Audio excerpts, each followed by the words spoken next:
that they didn't want to look at, and get them down to a manageable, non-intimidating pile so they could actually read about some of these colleges that were sending them information, and then go to the website to begin to read even more. You are missing out on an opportunity if you don't start doing website searching. So many people say, I don't have the money and the time to do these campus visits. How are we going to do this and really find out about the colleges? They're spending a fortune developing great websites with student profiles, with students and faculty members that you can email, with the name of the admissions officer who's going to come here into the Memphis area and try to talk to you. Their name and sometimes their picture are on the website. You can email them and begin that contact. And guess what? They keep track of all of that.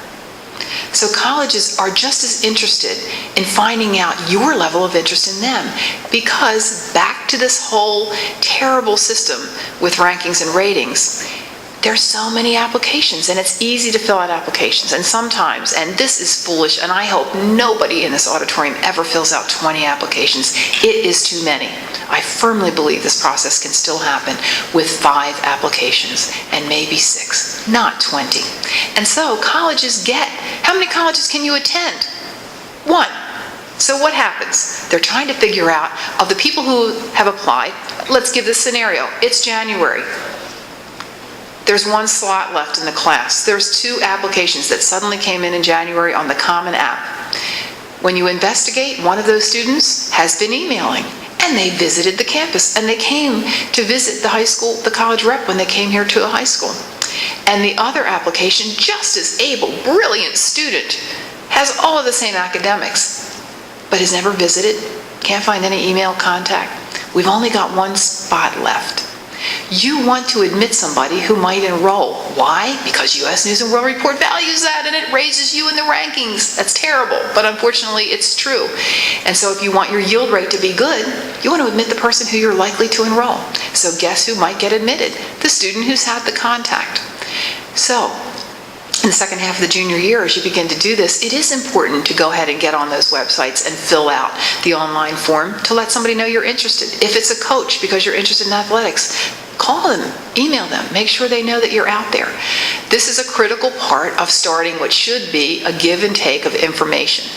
Families often say, I emailed that person and I never got a response back. Keep track of that too. It may be that you're getting a good picture of a school if they're not bothering to respond to you. What do you think is going to happen when you get there? They may not respond to you then either.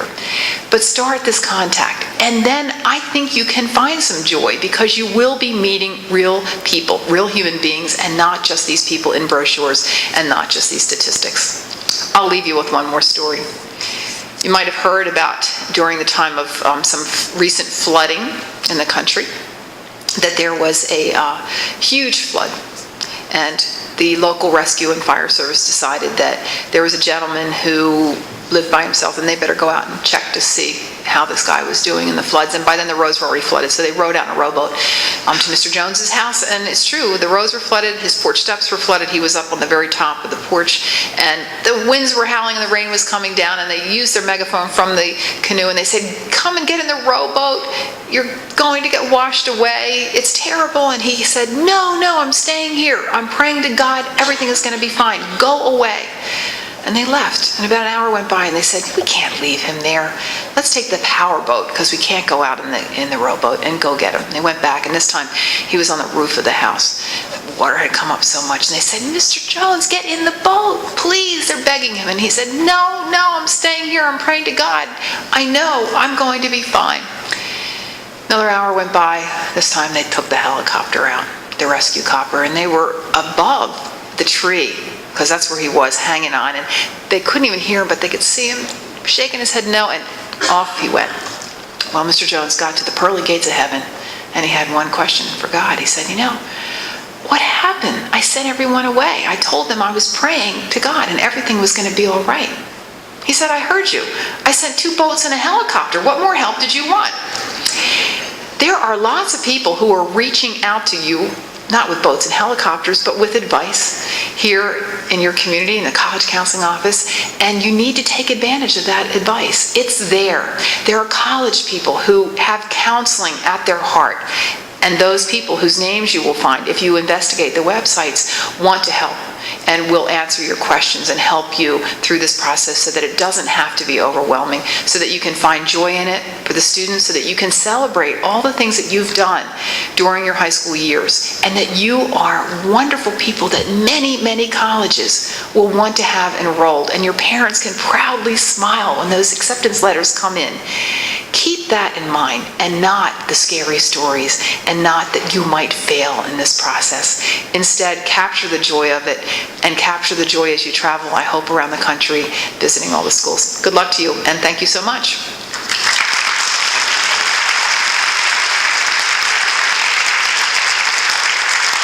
We'll take a few minutes if you'd like to take time for 2 or 3 questions. Who would ask the first question? Anyone at all? Okay.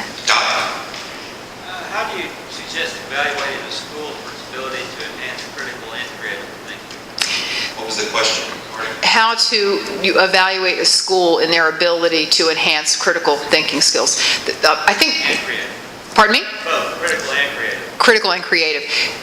When you have a chance to look at what these NESI questions are, it will become pretty clear, because there's some questions that will help with this. But what you need to be finding out about is, first of all, what are the class sizes like? What's the size? So if it's a very large community, you're looking at large universities, it's going to be tough in a lecture hall like this to begin getting the ability to raise your hand and ask a question about information that's been presented, for example. So the smaller the setting, the reason why Lauren Pope was looking at schools of 3,000 and under is because he felt that in a community much larger than that, it becomes hard to find those experiences. So what you're looking for is both the classroom environment to see if that kind of question and answer and discussion kind of can take place, and then to ask the questions, what are the chances for the academic interaction and collaboration? So it's on a website, and going to academic departments and looking to see if there's a description of internships, if there's a description of interactions that a student can have with peer students and with faculty members in each department that you might be interested in.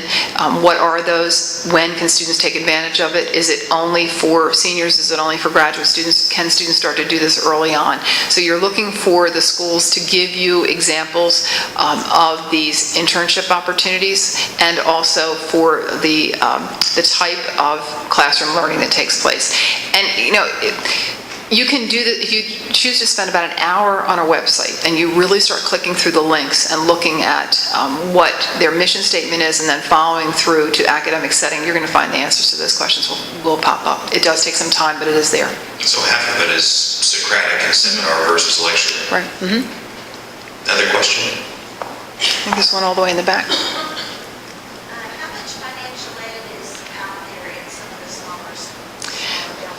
How much financial aid is out there? Some of it, in smaller schools. Some is merit-based scholarship that has nothing to do with financial aid, so they're not looking at your ability as a family to pay. And then some of it is need-based financial aid. Going to, again, the websites and clicking on either financial aid, academic scholarship. Everyone calls it something different. Some people have cost of education listed as a link, and then click on it.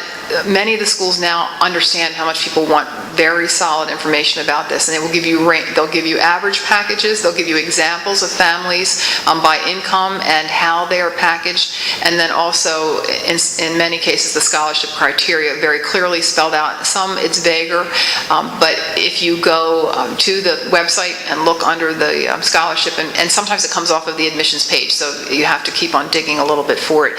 But the reason why lesser known schools will offer excellent packages, and these are schools, that when you look at, who they're sending, where they're sending their students to, graduate and professional schools or jobs, or if they're having a chance to go on as Rhodes Scholars and Marshall Scholars and whatnot, they're competing effectively, but they still may not be wide enough known outside of their region, and so they will use academic merit scholarships as a method of being able to attract a wide variety of students from across the country, and that's the purpose of that. And you do need to ask about scholarship awards and whether they're renewable.